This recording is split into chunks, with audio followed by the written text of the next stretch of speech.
सूर्य का मेष राशि में गोचर 14 अप्रैल को होने वाला है। यानी 14 अप्रैल को सूर्य जो है वो मीन राशि को छोड़कर मेष राशि में जाने वाले हैं। सूर्य की उच्च राशि है ये। क्या सूर्य का मेष राशि में प्रवेश दुनिया में युद्ध को बढ़ाएगा या किसी बड़े बदलाव को लेकर आने वाला है? ग्रहों के राजा अपने साथ शांति का संदेश ला रहे हैं या फिर अपनी जैसा 14 अप्रैल को उच्च के होने वाले हैं तो क्या कैसे प्रभाव लेके आने वाले हैं, नेगेटिव या पॉजिटिव, इस पे हम जानेंगे। मेष में प्रवेश जैसे ही करेंगे कुछ समय के बाद, क्योंकि सूर्य एक राशि में 30 दिन का समय लेते हैं, यानी 0 से 30 डिग्री जाना होता है, यानी कुछ 4-5 दिनों के बाद सूर्य जो है वो बहुत प्रबल यानी कि एग्जॉल्टेड हो जाएंगे उस भाव के अंदर। अब कैसा इसका असर देश और दुनिया पे पड़ेगा इस पे जानते हैं, और इसका असर राजनीति पे कैसा रहने वाला है, आपकी पर्सनल कुंडली पे कैसा रहने वाला है, सब कुछ जानेंगे। नमस्कार दोस्तों, मैं हूं आपका दोस्त आचार्य गौरव। आज हम बात करने वाले हैं कुंडली में जो ग्रहों का कॉम्बिनेशन बन रहा है, इसके साथ साथ सबसे ज़्यादा जो मेन प्लैनेट है यानी सूर्य देव वो उच्च राशियों में जा रहे हैं, और ये राशि परिवर्तन देश और दुनिया के लिए कैसा रहने वाला है, आइए जानते हैं। देखिए, सूर्य के बारे में हमेशा से मैं बताता हूँ कि देखिए, सूर्य एक सर्वोच्च प्लैनेट है। जितने भी ग्रह हैं इन सबको ऊर्जा कौन दे रहा है? सूर्य दे रहा है। चाहे वो चंद्रमा की चांदनी हो, चाहे शुक्र का चमकना, ये सब सूर्य से रिप्रेजेंट होता है। यानी सूर्य की जो ऊर्जा जाती है वहीं से ये ग्रह जो हैं रिफ्लेक्ट होते हैं। अब इतने सारे ग्रहों को अगर सूर्य बल देता है तो ये ऑब्वियस सी बात है कि सूर्य का पृथ्वी पे जो तरंगे पड़ती हैं उसका असर ज़रूर पड़ता ही है। ये जो 30 दिनों का समय है, इसमें सूर्य अपने कुछ दिनों के बाद उच्च के हो जाएंगे और 30 दिन का समय अपनी उच्च राशि में रहने वाले हैं। सूर्य को थोड़ा सा समझते हैं। सूर्य, अगर हम शरीर की बात करें तो हमारी जो हड्डियां हैं ये सूर्य है। हमारा दिल, आपने देखा होगा दिल का धड़कना इस सूर्य की यानी सूर्य का जो बल है उससे देखा जाता है। हमारे जो ऑरा है, ऊर्जा है, ये सब सूर्य से देखी जाती है। हमें कितने लोग फॉलो करते हैं, कितना लोग पसंद करते हैं, ये सब सूर्य से देखा जाता है। यानी सूर्य एक राजा भी आप कह सकते हो, किसी सत्ता के बड़े नेता भी आप कह सकते हो, किसी एरिया के अंदर जिनका बहुत नाम है आप वो भी कह सकते हो, किसी गांव के सरपंच हैं, अब उनको भी आप सूर्य के अकॉर्डिंग आप समझ सकते हो। पूरी दुनिया के अंदर जो सबसे श्रेष्ठ, जो कहते हैं ना सबसे नामी, जिनका नाम होता है पूरा, वो सब सूर्य है। यानी सूर्य अभी तक मंदाक दोष में थे और अब सूर्य जो है वो उच्च राशियों में जा रहे हैं। यानी ये कहीं ना कहीं कॉम्बिनेशन दर्शाता है कि बहुत समय से जो परेशानियां चल रही थी, बहुत समय से जो दिक्कतें चल रही थी, चाहे वो राजनीतिक क्षेत्र के अंदर है, चाहे वो हमारे सत्ता के अंदर आप कह सकते हो, या फिर आपकी पर्सनल लाइफ के अंदर, उससे आपको रिलीफ मिलने वाला है। परिस्थितियां जो है काफ़ी हद तक बैलेंस होने वाली है। देश और दुनिया की बात अगर हम थोड़ा सा और डिस्क्राइब करें तो देखो, भारत की कुंडली, जब भारत आज़ाद हुए तो भारत की कुंडली कहीं ना कहीं वृषभ लगन की कुंडली बनी थी, और सारे ग्रह जो हैं वो लगभग तीसरे भाव में विराजमान है। यानी हमारा जो भी वेस्ट साइड का एरिया जितना भी हम देख रहे हैं उसी साइड पे हमारे सारे लगभग ग्रह विराजमान है। अब हमारी कुंडली के अंदर आप ये देखिए, सूर्य का जो कॉम्बिनेशन है ये जा रहा है 12वें भाव के अंदर। 12वां भाव क्या है? मैं हमेशा से कहता हूँ कोर्ट कचहरी वह भाव है, लंबी यात्राएं हैं, एलिगेशंस भी हैं। 12वां भाव लांछन लगना, यानी आपके ऊपर बिना बात के लांछन लगना, बिना बात के एलिगेशंस लगना। आप अच्छा करने जा रहे हो और अचानक से किसी से बहुत ज़्यादा कोई आपको नेगेटिव बोले या आपके लिए गलत फहमियों को पैदा करे, 12वें भाव का ग्रह कराता है। अब 12वें भाव में, भारत की कुंडली में 12वें भाव में सूर्य का आना एक अच्छी स्थिति नहीं है। मैं हमेशा से कहता हूं कि देखो, 12 भावों में कहीं भी सूर्य जाए, सूर्य का बल कमज़ोर नहीं हो सकता कभी भी, चाहे अष्टम हो चाहे छठा हो, लेकिन भाव तो भाव है। भाव के अनुसार अगर हम ज्योतिष को समझें तो एक अलग प्रेडिक्शन बनती है। उच्च का सूर्य 12वें भाव में जाना भारत की कुंडली में ये अच्छा नहीं है। यानी आप देखोगे कि राजनीति के अंदर जो भारत का जो माहौल है वो इतना बैलेंस नहीं है। यानी जो हमारे प्रमुख हैं उनके साथ में परेशानियां पैदा होना, उनके साथ में एलिगेशंस लगना, जनता का कोई बहुत ज़्यादा एग्रेशन रूप में आ जाना, सत्ता के अंदर भी बदलाव को लेकर आएगा। ये जो अप्रैल का जो कॉम्बिनेशन है, अप्रैल, मई, जून, जुलाई, में हमेशा से कह रहा हूँ, ये 4-5 महीने सत्ता के लिए इतने अच्छे नहीं हैं दोस्तों। इस चीज़ को आप समझिए, पॉलिटिक्स अगर आप थोड़ा देखते हैं तो इस चीज़ को समझिएगा, ये जो परिस्थितियां हैं इतनी बेहतर नहीं हैं, राजनीतिक क्षेत्र से भी, अर्थव्यवस्था के क्षेत्र से भी। और कहीं ना कहीं आप देखोगे कि बहुत बड़े बदलाव राजनीतिक क्षेत्र के अंदर या किसी मुखिया को लेकर आपको बहुत देखने को मिलेंगे इसी समय के अंदर। ये बहुत प्रबल समय होने वाला है। तो कुल मिला के ये कॉम्बिनेशन अगर मैं कहूँ तो उच्च राशियों में सूर्य जरूर जा रहे हैं। ये देश और दुनिया के लिए भी ठीक है, एक सामान्य माहौल है, लेकिन भारत की कुंडली में 12वें भाव में है। हमें इसको याद रखना चाहिए, 12वां भाव, छठे भाव, अष्टम भाव सूर्य तंग नहीं करते, लेकिन सूर्य प्रभाव तो डालेंगे, इस चीज को भूलना नहीं है। चलिए अब बात करते हैं हम सभी राशियों के बारे में। सबसे पहले देखते हैं मेष राशि वालों के लिए समय कैसा रहने वाला है। मेष राशि की बात अगर हम करें तो आपकी कुंडली के पहले भाव में ही सूर्य का गोचर है। पहला भाव आपका व्यक्तित्व है, आप समाज के आगे कैसा दिखते हो, समाज के आगे आपकी कैसी पर्सनैलिटी है। एक नया रूप मेष राशि वालों आपका आने वाला है। नया रूप का मेरा कहने का अभिप्राय ये है कि एक नई ऊर्जा के साथ आप आगे बढ़ने वाले हो। अभी तक सूर्य जो है आपकी कुंडली के 12वें भाव में गोचर कर रहे थे, मंदाक दोष लगा रहे थे, बार बार यश में कमी आना, पिता या पिता समान व्यक्ति से दूरियां बनना, या कहीं ना कहीं कोई कहते हैं ना मिसअंडरस्टैंडिंग पैदा होना। आपकी दशाएं भी डिपेंड करती हैं क्या चल रही हैं। यानी कुल मिला के हर तरीके से आपकी लाइफ बहुत डाउन चल रही थी पिछले काफ़ी समय से। अब सूर्य आपके व्यक्तित्व को आगे बढ़ाएंगे, आपकी ऊर्जा को आगे बढ़ाएंगे। आपके डिसीजन जो आप डिसीजन लोगे, आपको लगेगा कि वो डिसीजन आगे जाने भविष्य के अंदर बहुत बढ़िया रहने वाले हैं। और ये जो सूर्य है उच्च का लगन में बैठा है, आंखों का आपको ध्यान रखना चाहिए। कोशिश करें कि अपनी नींद पूरी लें आप। मेष राशि वालों बहुत ज़रूरी है, फ़ोन या डिवाइसेस से आपको बचने का प्रयास करना है। और जैसा मैंने कहा कि सप्तम भाव आपके ठीक सामने है। सप्तम भाव क्या है मेष राशि वालों? पार्टनरशिप है, आपकी जो रोज़ाना की कमाई है। आप व्यापार करते हो तो कैसे ग्राहक आते हैं, नौकरी करते हो तो कैसे कलीग हैं आपके, ये सप्तम भाव है। यानी कि आपको क्या करना है, आपका प्रभाव इतना प्रभावशाली होगा, इतना तेज होगा कि सामने वाले व्यक्ति अपने विचारों को आपसे डिस्क्लोज करने से थोड़ा हिचकिचाएगा। तो अपने स्वभाव को थोड़ा विनम्र रखें, अपनी वाणी को थोड़ा क्लियर रखें, आपके लिए बहुत अच्छा रहने वाला है। समय को और बेहतर आप कैसे कर सकते हो? देखो सूर्य उच्च के हो रहे हैं, लगन में हो रहे हैं, तो क्या करना चाहिए? और बेटर करने के लिए सूर्य देव को, पहली बात तो सूर्य उदय से पहले आपको उठना है मेष राशि वालों।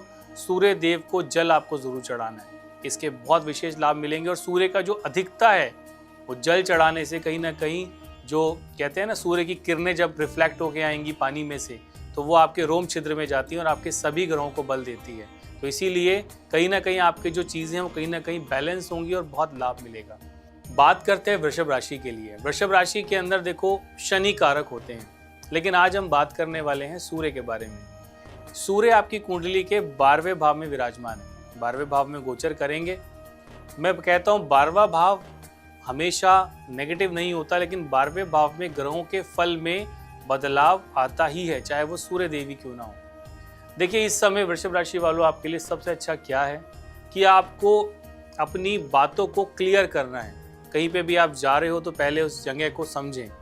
कोई भी एलिगेशन लग सकता है, कोई इल्ज़ाम लग सकता है, उससे बचने का प्रयास करेंगे। समाज में आप कहीं जाते हो, कहीं आप खड़े होते हो, तो कोशिश करें कि आप समझें पहले आप कहाँ जा रहे हैं, किस प्रकार का कल्चर है, किस तरीके के लोग हैं, उनसे बचने का प्रयास करें। क्योंकि इस समय कोई ना कोई बैक बाइटिंग या बुराइयाँ आपको सुनने को मिलेंगी कि लोग आपके पीछे से आपकी बुराई कर रहे हैं। ऐसी परिस्थितियाँ बनेंगी, एलिगेशन, छोटे इल्ज़ाम लग सकते हैं। इस चीज़ से आपको बचने का प्रयास करना है। और क्या कर सकते हो, लोन लेने से बचना है। वृषभ राशि वालों इस समय कोई नया कर्जा, कोई नया लोन आपको लेने से बचने का प्रयास करना है।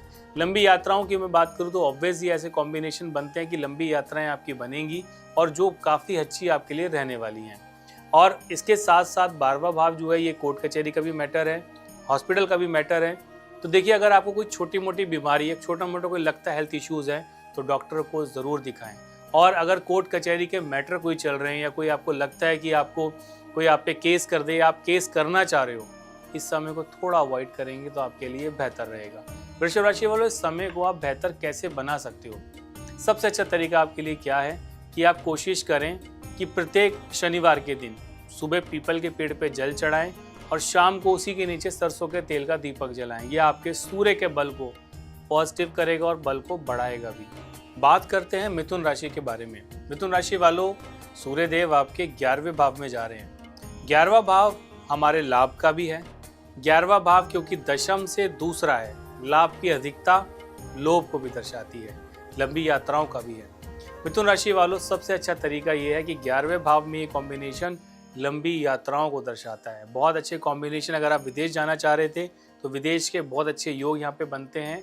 आपके जो रास्ते हैं वो कहीं ना कहीं खुलते हुए नजर आ रहे हैं। या विदेश से आप व्यापार करते थे, आपको लगता था कि आपके जो काम है वो अटक गए थे, अब काम जो है वो आपके काफ़ी हद तक बैलेंस होने वाले हैं। प्यार या लव एंगल की अगर मैं बात करूँ तो ये समय, अगर आप पहले से किसी अफेयर में हैं तो सूर्य की ये स्थिति आपके ठीक पंचम भाव को देख रही है। पंचम भाव संतान भी है, पंचम भाव प्यार भी है, अट्रैक्शन भी है, पिछले जन्मों के कर्मास भी हैं।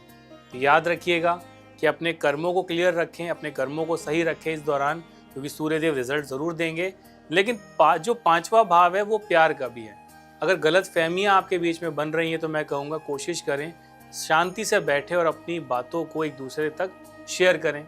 नए अफेयर की अगर मैं बात करूं या नए रिलेशन की मैं बात करूं तो इस समय अवॉइड करना ही बैलेंस रहेगा, अच्छा डिसीजन आपके लिए रहेगा। काम के अकॉर्डिंग मैं बताऊं तो देखो, मेहनत आप करोगे। 11वें भाव का जो सूर्य है वो एक्चुअल लाइफ में बहुत अच्छे प्रॉफिट्स देता है, तो ये प्रॉफिट का बहुत अच्छा समय है। आप मेहनत और फोकस आप करोगे तो उसके बहुत अच्छे रिजल्ट आपको मिलेंगे और बहुत तेज़ी से आप लाइफ में आगे बढ़ोगे। इस समय को बेहतर आप कैसे कर सकते हो? देखिए, सबसे अच्छा तरीका है कि यहाँ पर जो सूर्य है इसको बेटर करने के लिए सबसे अच्छा तरीका है कि आप राहु या शनि के आप जो उपाय हैं उसको करके सूर्य के बल को और बढ़ा सकते हो। सबसे अच्छा तरीका है कि थोड़ा सा आटा ले, उसकी गोलियां बनाएं, काले तिल लगा के या मछलियों को डालें प्रत्येक बुधवार के दिन, बहुत लाभ होगा। और संडे के संडे यानी रविवार के रविवार आयतेर्दिश स्तोत्र का पाठ करो, आपके सूर्य को बल मिलेगा। और मछलियों को उपाय करने से राहु के प्रकोप कम होंगे, तो कहीं ना कहीं जो परिस्थितियां हैं वो काफ़ी हद तक बेहतर होंगी। यानी इस समय मैंने आपको बताने का प्रयास इसलिए करा है क्योंकि 11वें भाव में यानी 11वीं राशि में राहु हैं जो ठीक आपकी कुंडली के सिंह राशि को देख रहे हैं। ये कॉम्बिनेशन बन रहा है, अभी हाल फिलहाल चल ही रहा है, 26 के सितंबर तक चलेगा। तो इसीलिए कोशिश आप ये करें कि इस उपाय को आप करोगे ताकि राहु के प्रभाव कम होंगे और सूर्य के प्रभाव काफी हद तक बढ़ेंगे। बात करते हैं कर्क राशि के बारे में। ये कॉम्बिनेशन यानी सूर्य का गोचर आपके दशम भाव में है। दशम भाव में सूर्य की स्थिति, हालांकि जो प्रशासनिक जॉब है यानी कि अगर आपके कोई सरकारी काम है या सरकारी नौकरी आप करते हो तो काफ़ी हद तक आपके लिए अच्छा है। अगर आप सरकारी नौकरी के लिए अप्लाई करना चाह रहे हो तो वो समय भी आपके लिए काफ़ी हद तक बैलेंस रहने वाला है। सूर्य की 7वीं दृष्टि आपके चतुर्थ भाव को देखती है। चतुर्थ भाव यानी माता, मकान, वाहन, इसके विशेष लाभ आपको मिलने वाले हैं। अगर कोई नई प्रॉपर्टी आप काफ़ी हद तक सोच रहे थे तो सूर्य का गोचर डेफिनेटली आपके इस काम को बहुत ईजीली कराएगा। नई प्रॉपर्टी, नया वाहन आप ले सकते हो। माता को अब तक अगर कोई परेशानी चल रही थी या घर के अंदर किसी को हेल्थ इश्यूज चल रहे थे तो सूर्य का प्रभाव अब पॉजिटिव होने वाला है। यानी ये कहीं ना कहीं स्थितियां जो है वो काफ़ी हद तक बैलेंस यहाँ पे होने वाली। घर का माहौल बहुत अच्छा रहेगा, लेकिन आपको क्या करना है, शांति बनाए रखनी है, अपने इमोशंस को कंट्रोल करना है। माता के साथ अगर आपको लगता है मतभेद हो रहा था, विचार नहीं मिल पा रहे थे, तो कोशिश करें कि उनके साथ बैठें, उनकी बातों को सुनें और थोड़ा सा विचार या आपसी मतभेद को क्लियर करने का कोशिश करें। इस समय को बेहतर कैसे कर सकते हो? सबसे अच्छा तरीका है गायत्री मंत्र का जाप करना। कर्क राशि वालों, गायत्री मंत्र का जाप करो। अब बात करते हैं सिंह राशि के बारे में। देखिए, आपकी राशि के स्वामी ही उच्च स्थितियों में जा रहे हैं, यानी आपकी कुंडली के 9वें भाव में जा रहे हैं। सिंह राशि वालों, हालांकि जो राहु और केतु हैं, केतु इस समय सिंह राशि में विराजमान है, लियो में, और ठीक 180 डिग्री आगे कुंभ राशि में राहु विराजमान है। ये कॉम्बिनेशन आपकी राशि को काफ़ी हद तक डिस्टर्ब कर रहा था और पिछले 1 महीने या 40 दिन से परिस्थितियां बहुत ही ज़्यादा नेगेटिव थी, क्योंकि सूर्य मंदाक दोष में बने हुए थे। सूर्य जैसे ही मेष राशि में जाएंगे यानी मंदाक दोष से बाहर आएंगे, आपको काफ़ी हद तक यानी 60-70% आपकी परेशानियां हल होती हुई नजर आएंगी। अब तक जो रुके हुए काम थे वो बनेंगे, भाग्य का सपोर्ट आपको मिलेगा, दोस्तों का सपोर्ट आपको मिलेगा, यात्राओं का योग बन रहा है। छोटी छोटी यात्राएं आपको करनी पड़ेंगी जिसके भविष्य को लेके काफ़ी हद तक अच्छे रिजल्ट आपको मिलेंगे। इस समय को बेहतर आप कैसे कर सकते हो? सबसे अच्छा तरीका सिंह राशि वालों, गुड़ लेकर ये जाके किसी मंदिर में आप दीजिए, या फिर आप किसी गरीब व्यक्ति को बाहर दे सकते हो। थोड़ा थोड़ा गुड़ आप डेली बेसिस पे इसको आप दान करना शुरू करें। आपको विशेष लाभ इसका होगा। नहीं तो अगर आपको लगता है कि आपके पास समय का अभाव है तो विशेषकर रविवार के दिन थोड़ा सा गुड़ आप लीजिए और थोड़ा सा गेहूं आप लीजिए, मंदिर में आप दान कर सकते हो या फिर किसी भी जो ज़रूरतमंद व्यक्ति है उसको आप दान कर सकते हो। अगली राशि की हम बात करें वो है कन्या राशि। कन्या राशि के लिए अगर मैं बात करूं, देखो सूर्य यहाँ पर, हालांकि अगर सूर्य की राशि देखी जाए तो वो इनके 12वें भाव में आती है, लेकिन कन्या राशि वालों के लिए सूर्य बहुत अच्छा रिजल्ट लेकर आते हैं। सूर्य कन्या राशि वालों के लिए इनकी विल पावर को बहुत बढ़ाते हैं, इनकी लाइफ के अंदर जो ऑरा है उसको बहुत बढ़ाते हैं। लेकिन हाल फिलहाल में सूर्य जो है वो इनकी अष्टम भाव में गोचर कर रहे हैं। अष्टम भाव में हमेशा से कहता हूँ कोई गुप्त शत्रु, कोई दबा हुआ धन, अचानक से मिलने वाली कोई ज्ञान, विद्या या फेम। तो कन्या राशि वालों, मंदाक दोष से निकल के, आपके सप्तम भाव से निकल के इस समय सूर्य अष्टम में जा रहे हैं। अष्टम में जाना थोड़ा सा मिक्स रिजल्ट देता है, लेकिन सूर्य यहाँ उच्च के हो रहे हैं। ये कॉम्बिनेशन आपको अचानक से फेम, अचानक से धन लाभ, अचानक से जो परिस्थितियां आपकी अब तक जो दबी हुई चल रही थी, बहुत बैलेंस होने वाली है। बहुत अच्छे रिजल्ट इसके आपको मिलने वाले हैं। तो आपके लिए सबसे अच्छा क्या है, ये जो कॉम्बिनेशन है आपके दूसरे भाव को भी देख रहा है। दूसरा भाव वाणी है, आंखें हैं। आप कोशिश करें कि जो आपके कुटुंब है उसमें अपनी बातों को सही तरीके से प्रेजेंट करें। आपके जो छोटे हैं यानी छोटे भाई बहन हैं उनके साथ अपने विचारों को मिलाने का प्रयास करें। आर्ग्यूमेंट से बचने का आपको प्रयास करना चाहिए और बाहर के खाने से विशेषकर बचने का प्रयास करेंगे, क्योंकि आंखों का कष्ट भी आपको दे सकता है। तो कोशिश ये करें कि अपनी आंखों का ख्याल रखें। मोबाइल डिवाइसेस वगैरह एक लिमिटेड तौर पे इसको आपको चलाने का प्रयास करना चाहिए। कन्या राशि वालों, इस समय को बेहतर आप कैसे कर सकते हो? मैं हमेशा से कहता हूँ कि बुध एक ऐसे ग्रह हैं जो अपना बल सूर्य को देते हैं, क्योंकि सूर्य के सबसे क्लोज हैं। सूर्य के एक घर आगे एक घर पीछे आपको बुध या साथ में युति बुध की आपको मिलेगी, ये श्योर है। और जो कॉम्बिनेशन आपकी राशि के स्वामी है उसको अगर आप बल दोगे तो ये श्योर है कि वो सूर्य को बल मिलेगा। सबसे अच्छा तरीका है, अगर आपकी कुंडली में लगन कमजोर है तो आप पन्ना रत्न पहन सकते हो, उसके अच्छे बेनिफिट मिलेंगे। सूर्य की स्थिति अगर कुंडली में आपकी सामान्य है, हालांकि सूर्य गोचर में अष्टम भाव में है, लेकिन आपकी कुंडली में कहाँ बैठे हुए हैं उसके अकॉर्डिंग आप एक रूबी भी पहन सकते हो। अगर आपको लगता है अपनी कुंडली का विश्लेषण कराने के बाद, उपाय के तौर पे आप क्या कर सकते हो कि इस समय को आप और बेहतर बनाने के लिए सबसे अच्छा तरीका है कि आप थोड़ा सा आप जौ लीजिए, उसको गंगा जल या गौमूत्र से धो के एक पीले कपड़े में बांध के अपने घर के साउथ वेस्ट में किसी भारी वजन के नीचे आप रख दीजिए। इससे घर का माहौल भी अच्छा होगा और घर का वातावरण एक ऊर्जा, एक पॉजिटिव एनर्जी की तरफ बढ़ती हुई नजर आएगी। अगली राशि की बात करते हैं, वो है तुला राशि। तुला राशि के तो सप्तम भाव में ही जो है उच्च के ग्रह विराजमान है।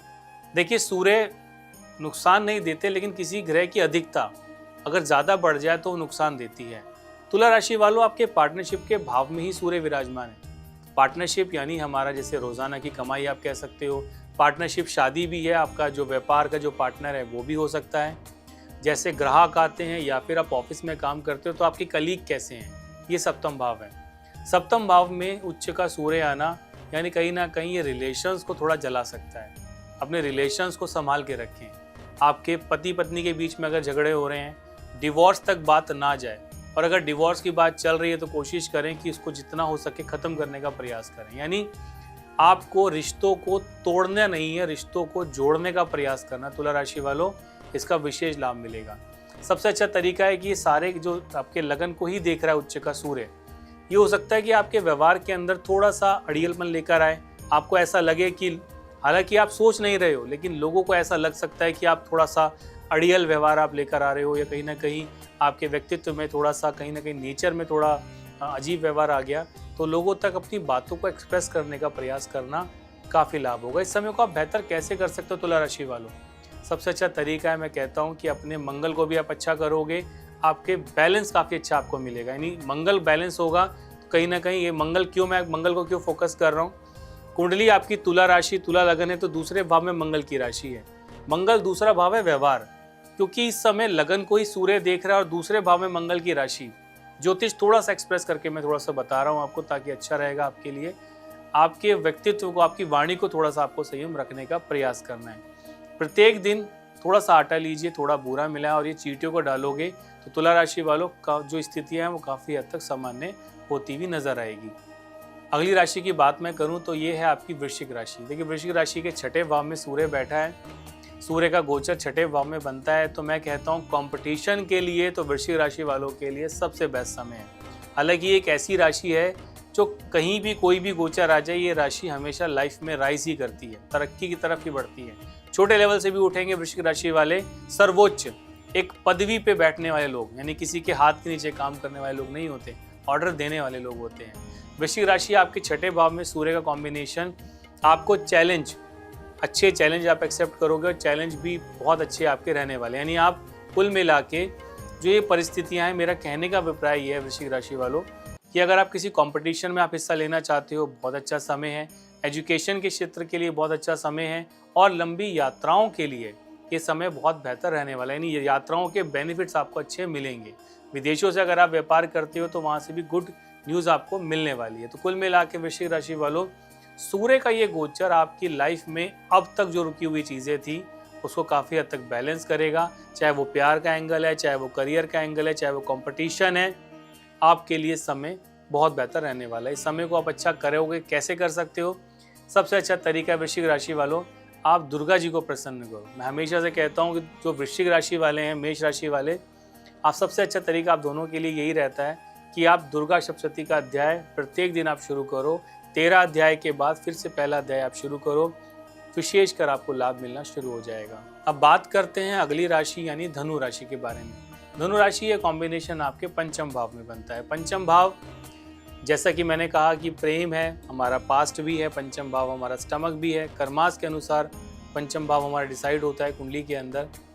पंचम भाव के अंदर सूर्य उच्च के बैठना, ये आपके जो आइडियाज़ हैं, आपको जो अब तक आपकी चीज़ें अमल नहीं हो पा रही थी, आप देखोगे कि आपके आइडियाज़ अब काम करने शुरू करेंगे, नए नए विचार आपके मन में आएंगे, नए प्रोजेक्ट्स आपके मन में आएंगे और जिसको अगर आप एक्सप्रेस करोगे तो भविष्य के लिए धनु राशि वालों वो समय बहुत अच्छा रहने वाला है। हालांकि धनु राशि वालों ये समय आपके ढैया का भी है, इससे हमें ये 2027 तक का समय, जब तक शनि उसी में रहेंगे, थोड़ा सा समय जो है वो मिश्रित चलेगा। लेकिन अगर ये जो कॉम्बिनेशन आपके इसमें आया है पंचम भाव के अंदर, ये आपको फिर भी थोड़ी राहत का समय देने वाला है। नए आइडियाज़, नया करियर, नए प्रोजेक्ट्स जो भविष्य के लिए बहुत अच्छे आपके लिए रहने वाले हैं। प्यार की बात करूँ तो देखो धनु राशि वालों, प्रेम के एंगल से ये समय बेहतर नहीं है। अगर आप पहले से किसी लव अफेयर में हो या आप मैरिड हो तो अपने पार्टनर की बात को सुने समझे, और अगर आपको लगता है कि उनके साथ मतभेद है तो फिर भी विचारों को मिलाने का प्रयास ये करना, और ये आपके लिए अच्छा रहेगा। और अगर आप सिंगल हो तो कोशिश ये करिएगा कि कुछ समय के लिए आप रिलेशन को, किसी नए रिलेशन को बिल्डअप करने से बचने का प्रयास आपको करना चाहिए। इस समय को बेहतर आप कैसे बना सकते हो धनु राशि वालों कि ये समय आपके लिए बहुत ज़्यादा बेहतर हो जाए? सबसे अच्छा तरीका है, क्योंकि ढैया का समय भी है आपका, ये मेडिटेशन आप करें, ध्यान लगाएं।